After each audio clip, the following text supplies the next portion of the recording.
Why we use curly braces in programming languages? Curly braces are commonly used in programming languages to denote the beginning and end of a block of code that should be treated as a single unit. These blocks of code can be used to group together related statements and control the flow of a program. For example, in languages like C++, Java, and JavaScript, curly braces are used to define the body of functions, loops, conditional statements, and other control structures.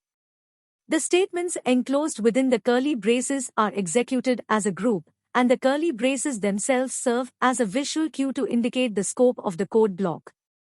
Curly braces are also used in many other contexts, in programming, such as in object literals, where they are used to enclose key-value pairs, and in regular expressions, where they are used to define patterns.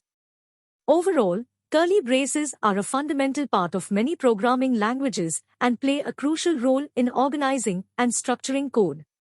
If you want to learn something extra from training programs, join our courses now.